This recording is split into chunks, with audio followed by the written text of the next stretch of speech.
Buenos días, gracias por estar en este medio de comunicación.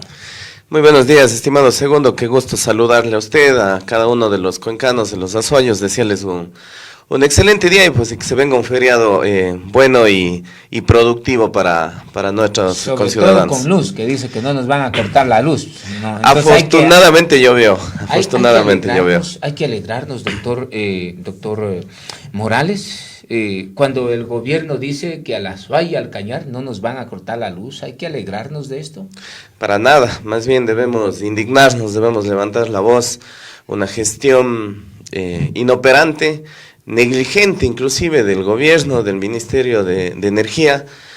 Los apagones eran totalmente previsibles, se los podía evitar, por supuesto que se los podía evitar con buena planificación, con inversión, con mantenimiento de las centrales térmicas y con una gestión adecuada de la demanda. ¿A quién no le importó entonces aquello? Porque CELEC ya había anunciado este tema de los apagones unos meses atrás y en medios de comunicación también se decía que el fantasma de los apagones se venía, pero siempre estaban ellos apuntando a algo que no deberían de apuntar, que es el asunto a que llueva bastante, que llueva 8 días casi diluvios para que no tengamos apagones. Entonces, ¿esto qué da a entender, doctor? Bueno, la verdad es que el gobierno, como yo lo decía, inoperante, ¿no? Por un lado, el ministro de Obras Públicas decía, roguémosle a Dios que no llueva, para que las vías se encuentren en buen estado, y el otro ministro, el de Energía, pedía que roguemos a Dios, en cambio, para que llueva. ¿Qué muestra eso? Evidencia falta de planificación, ya se sabía los efectos que se generan por el efecto del Niño, ya se conocía desde el 2014, segundo, si tomamos un análisis del 2014 hasta el 2020, la curva de crecimiento de los consumidores en el país es del 14%. Eso implica que ya se tenía que iniciar nuevos proyectos, y yo voy a mencionar un proyecto clave y vital para el país, que es el proyecto hidroeléctrico Santiago. Estamos hablando de más de 3.000 megavatios y lo más importante es que este proyecto se encuentra localizado en la cuenca amazónica y se vuelve complementario. La gran mayoría de proyectos hidroeléctricos del país están en la cuenca de la Sierra, en nuestro caso particular del Austro, en la cuenca del Paute. El complejo hidroeléctrico de Hidropaute genera más de 1.500 megavatios. Se genera aquí gran porcentaje de la energía del país en el Austro, y que nos vengan a decir que por fiestas no nos van a hacer cortes. La verdad, su pregunta decía, ¿es de alegrarse? Por supuesto que no, es de indignarse. Tenemos que alzar la voz, no puede ser que nos traten así al país y mucho menos al Austro. Era totalmente previsible y aquí denota una falta de interés del ministerio en la planificación de la CELEC, que es la encargada de la generación. O no saber qué hacer. Usted me nombra el proyecto hidroeléctrico Santiago. El día de ayer revisábamos cuál es la capacidad de producción, 2.400 megavatios de potencia, pero tiene una millonaria también inversión, que es por el tema de la inversión, es de en donde no se pueden desarrollar estos proyectos. Mire, proyecto Cardenillo. El proyecto Cardenillo, 596.6 megavatios, proyecto de la red nororiental, que esta era para dotar de electricidad a los campos petroleros en licitación. Ciclo combinado, 100 megavatios de potencia, pero la inversión para este proyecto, 600 nomás ahí. En este proyectito que tiene 100 megavatios, el bloque de energía de 500 megavatios es una inversión privada que tiene, recursos económicos para inyectar de 689. Conolopus dice, es un proyecto que tendría 14 megavatios de potencia y que demandaría una inversión de 63 millones de dólares. Billonaco 3, ¿no? 110 megavatios de potencia con una inversión de 181 millones de dólares. Y el Aromo son 8 proyectos total que terminan, por la desatención a estos 8 proyectos terminamos pagando factura todos los ecuatorianos. Cuando vemos 8 proyectos, no estamos viendo uno, no estamos viendo 2, sino estamos viendo 8 proyectos que debían de ya generar esto. Quizás el problema pasa por el tema legal o quizás por la inexperticia que tienen los ministros rector. ¿Por qué le digo por el tema legal? Porque la ley del sector eléctrico del año 2015 establece que para invertir en esta área, en el sector eléctrico, solo debe de hacerlo con recursos públicos, no de inversiones foráneas. Entonces, ¿no cree que esto le termina golpeando? ¿También es tema político o es tema inoperante, ineficiente? Bueno, desde mi criterio técnico es un tema de ineficiencia e incluso de negligencia, muy bien traído a colación los proyectos y las inversiones necesarias, y aquí vamos a plantearles o a mostrarles algunos números a los ecuatorianos. Nosotros pagamos a la energía en nuestra factura cuando la llega normalmente un valor cercano a 10 centavos el kilovatio, pero cuando no recibimos energía se genera un perjuicio, y ese valor está estimado en el país, el promedio de los clientes residenciales, los comerciales, los industriales, en $1.53 el kilovatio. Es decir, cuando yo no recibo energía, el perjuicio es casi 15 veces más de cuando yo la pago. Entonces, ¿qué pasa? Que en estos días de cortes, el país ha tenido una pérdida diaria de $12 millones. 12 millones diarios, estuvimos con cortes, vamos a redondear una semana, solo ahí ya están 60 millones. Ya podríamos iniciar uno de los proyectos. Segundo, gran tema económico. Le compramos la energía a Colombia. ¿Cuánto le estamos comprando? Casi cerca de 60 centavos. ¿En cuánto generamos? Por ejemplo, Coca-Cola Sinclair, el precio de generación promedio es de 2 centavos y nosotros estamos comprando a Colombia a 60 centavos. Miren lo ilógico de comprar energía extremadamente cara por no haber hecho las inversiones necesarias, y semanalmente se gastan $30 millones. Es decir, en un mes, redondeando, tenemos $100 millones. Otro proyecto que ya estaría financiado. ¿Y qué es lo más alarmante? ¿No? Salen a indicarnos, a decirnos que es por el fenómeno del Niño, porque no había llovido. La verdad es por la reactivación económica que dijo el presidente Guillermo Lasso. Eso en realidad fue un desacierto total, un desconocimiento profundo del área eléctrica, del sector productivo del país. Es totalmente conocido que los países más desarrollados son los que tienen los índices de servicio eléctrico más elevados. Mientras yo más energía tengo, más productivo puedo ser. No puede decir que porque somos más productivos se vienen los apagones. Hay mucha demanda y no ha crecido la producción. Así no se es. Justifica esta situación. Exactamente. Tengo los números justamente, doctor. En el año 2013, mire cuántos gigavatios empezamos produciendo. 18.888. En el año 2014 subimos a 20.118, ¿no? Y tenemos un pico en el año 2022 de 26.501 gigavatios. Entonces, ¿qué es lo que sucede aquí? Aquí hay algo que no cuadra y eso también debe de ser explicado.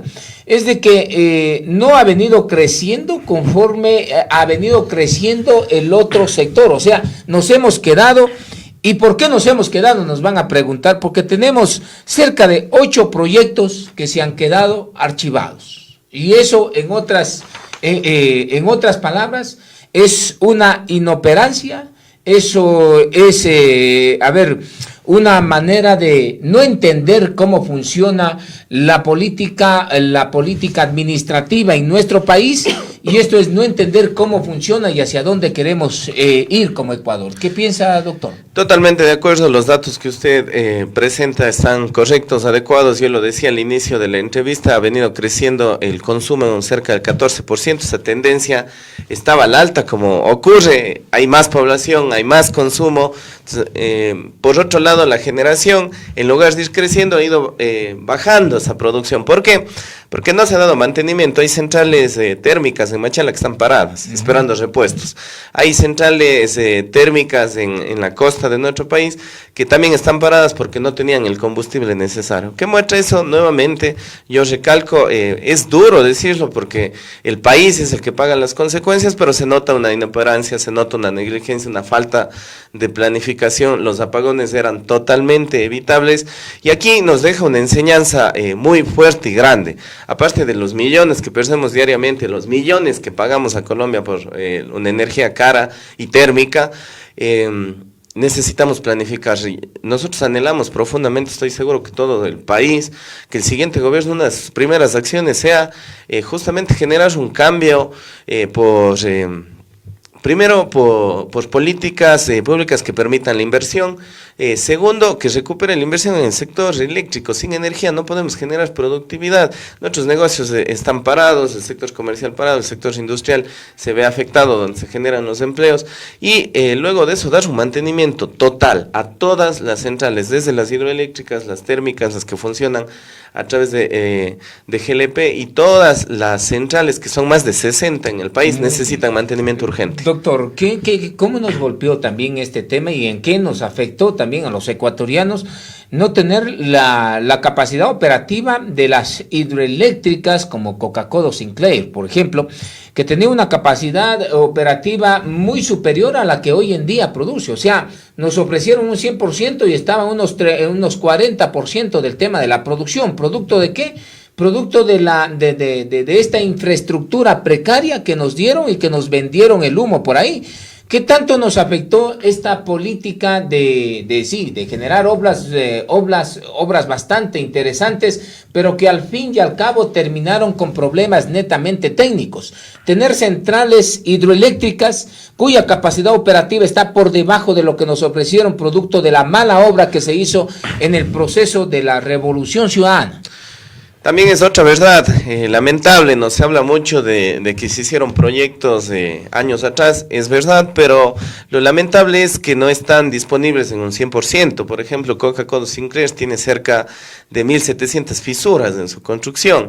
El terreno en donde está construido, de a poco el río se va llevando. 17.000, permítame doctor, les rectifico, 17.499 fisuras, decía Fernando Villavicencio. Imagínese ahí qué capacidad operativa. Yo creo que con ese Coca-Cola Sinclair el país en su gran mayoría podía abastecerse de electricidad, pero tener una infraestructura monumental con tantas fisuras, la capacidad operativa totalmente disminuye. Son obras de la Revolución Ciudadana. Las obras, efectivamente, muchas de las centrales no están al 100% de su capacidad operativa. Eso no permite que se pueda abastecer al país de maneras adecuadas. Coca-Cola Sinclair es el caso, es la central de generación más grande del país. Otro caso que nunca ha alcanzado la potencia declarada es Toachi Pilatón, pues existen algunas otras centrales que, como les indicaba, no están operativas. ¿Cuál es el pico de consumo que requiere el país, Ecuador? El pico más alto se da en mayo y es cercano a 4.500 megavatios. La potencia instalada que declara el ministerio es de cerca de 8.800. Si nosotros vemos esos dos números rápidamente decimos, ¿cuál es el problema? Entonces, ¿por qué no tenemos energía? Es justamente por lo que usted indica, segundo, con mucha propiedad, es porque de esos 8.800 declarados no están disponibles todos los 8.800 megavatios, muchísimos centrales han bajado su factor de planta considerablemente. Y luego, yo voy a recalcar mucho en el proyecto Santiago porque primero es complementario. ¿Qué pasa? Todos los proyectos que están en la cuenca todas las cuencas hidrográficas de la región sierra se quedan sin agua, sin el líquido vital, pero mientras tanto en la costa llueve. O sea, son complementarios los climas y no se invierte y no se lo ha hecho. Y lo que sí ha estado instalado, en cambio, no está funcionando al 100%. Muy bien, doctor, ¿a quién lo señalamos? ¿A quién le decimos hazte cargo de lo tuyo? Porque hoy en día esto ha servido de ataque político al gobierno saliente, que también ha sido ineficiente, el gobierno del señor presidente Guillermo Lasso. Pero ¿a quiénes señalamos más? ¿A quienes nos dieron estas obras con fallas y con cuentos?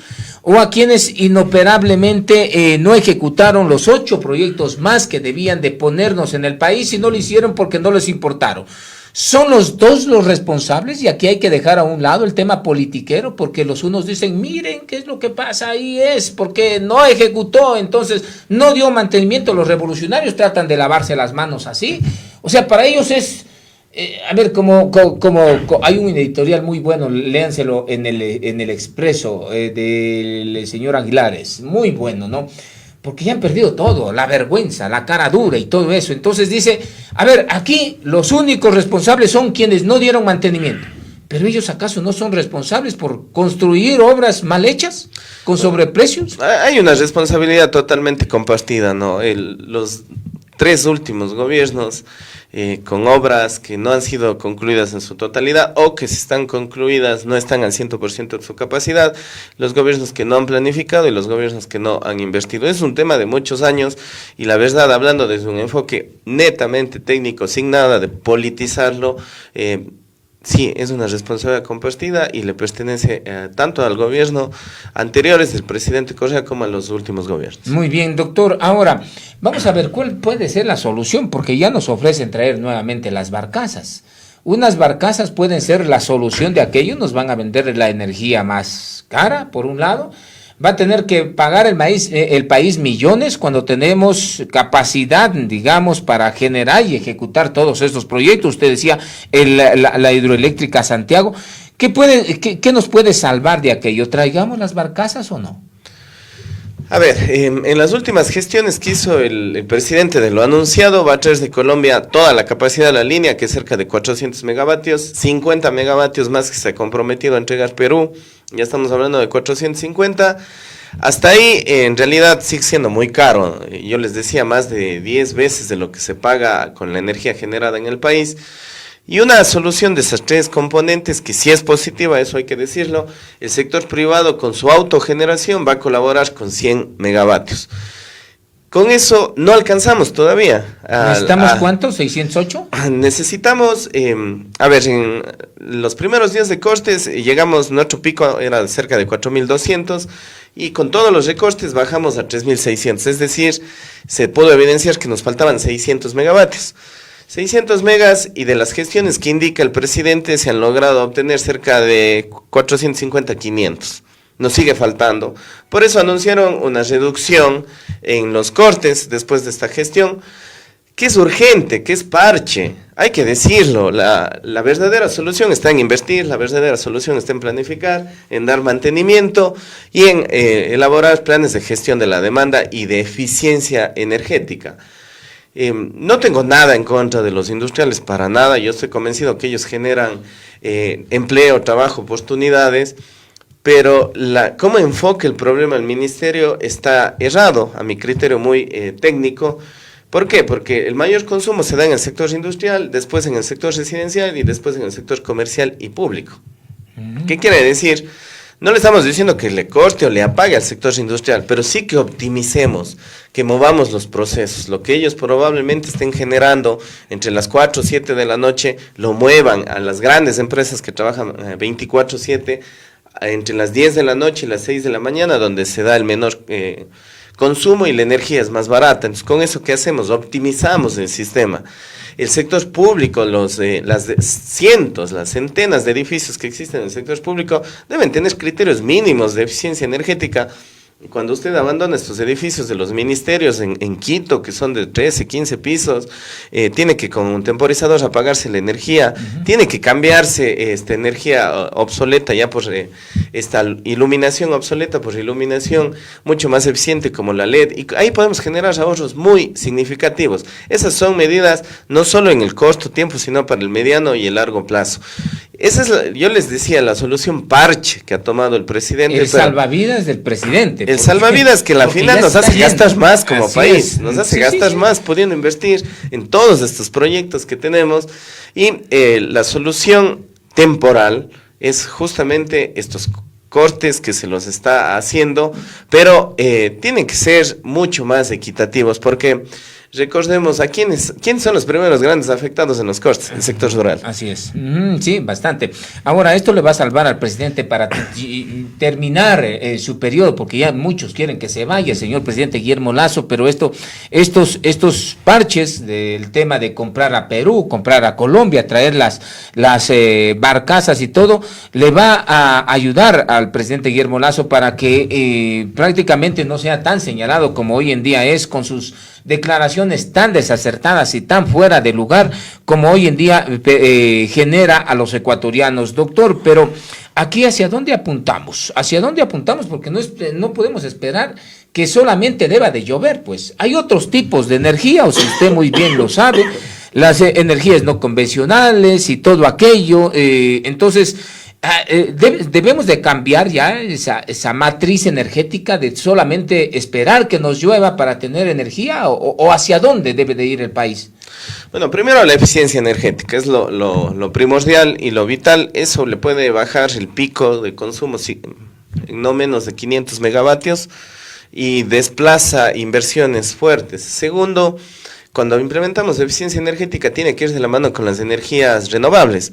La energía fotovoltaica, la energía eólica, toda la zona costanera del país tiene un potencial enorme para energía de biomasa a través de todos los residuos que se generan de la caña. Eso puede entrar en centrales y generar energía.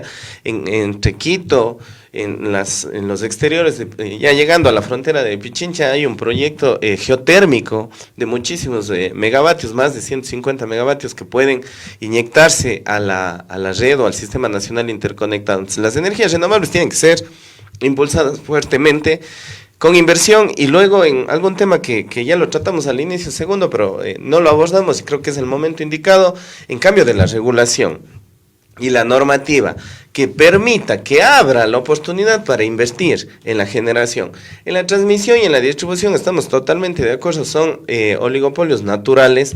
No es lógico construir otra línea de transmisión y que lo administre otra empresa, pero en la generación ocurre lo contrario. En la generación tiene que haber un libre mercado, que quien tiene la posibilidad de ponerse una generadora llegue, ponga los mejores precios y compita contra el sector público, y eso al final, ¿quién se ve beneficiado? Los ciudadanos, porque vamos a tener energía más barata y porque vamos a tener más opciones, una matriz energética variada.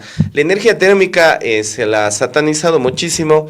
Claro, cuando se hace negociado, cuando se toma solo la energía térmica o cuando se la coloca, cuando no es necesario, por supuesto que llegamos a cometer temas de afectación directa al ciudadano, pero la energía térmica siempre tiene que estar presente. Ahora, no es energía térmica antigua, es energía térmica que sigue quemando, por decirlo así, hay todavía térmicas que queman carbón.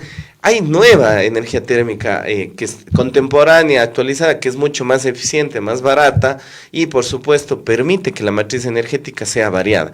No podemos confiarnos ni garantizar que un 85-90% de la matriz sea hidroeléctrica. Tenemos que apuntar a las energías renovables, a la eficiencia energética y a energías térmicas modernas y más baratas. ¿Qué tan caro nos sale apuntar al tema de paneles solares, por ejemplo?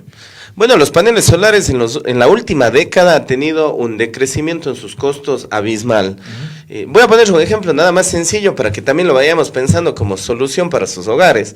Hace 10 años un panel de 300 vatios estaba bordeando los $2,000. Entonces era muy caro y su costo de recuperación se acababa la vida útil del panel y todavía no se lo recuperaba. En la actualidad, nosotros podemos conseguir paneles fotovoltaicos de 300, 400 vatios en valores de $400, inclusive si traemos más accesibles, entonces. Mucho más accesibles. Más ecológicos, menos contaminados, menos contaminadores. Y lo más importante es que Ecuador tiene, nosotros al encontrarnos en la línea ecuatorial, la radiación solar nos da de frente, por decirlo así coloquialmente. Entonces, tenemos un potencial energético a partir del recurso solar increíble. Podemos nosotros colocar en nuestras viviendas 3, 4 paneles en una vivienda tipo y común, basta y sobra para el cliente promedio, y con eso nosotros en un lapso de unos 4 o 5 años ya se recupera la inversión, lo que evitamos de pagar en la factura eléctrica, y aportamos adicionalmente a evitar todos estos problemas. Es una salida que ya es viable y que ya es rentable, la instalación de paneles fotovoltaicos, y a gran escala mucho más. Segundo, es muchísimo más viable porque los costos en economías de escala decrecen considerablemente, y la energía, y ahí vuelve nuevamente, esa energía que se genera, que es limpia, que es renovable, debe ser potenciada con las regulaciones de la agencia de control para que tenga un precio preferencial. O sea, si yo vengo y construyo una generadora fotovoltaica o eólica, debo tener garantizado por algunos años que esa energía va a ser vendida. Muy bien, me queda bien claro este tema. Hay proyectos importantes, como le decía, el proyecto Villonaco, que todavía Villonaco 3, este es en la provincia de Loja. Aquí también hay un proyecto de antenas eólicas, de estos aparatos bien grandes, ¿no?, que generan producción de electricidad al país, pero que poco le han apostado, más aún cuando tenemos unas corrientes de aire muy favorables en nuestro país.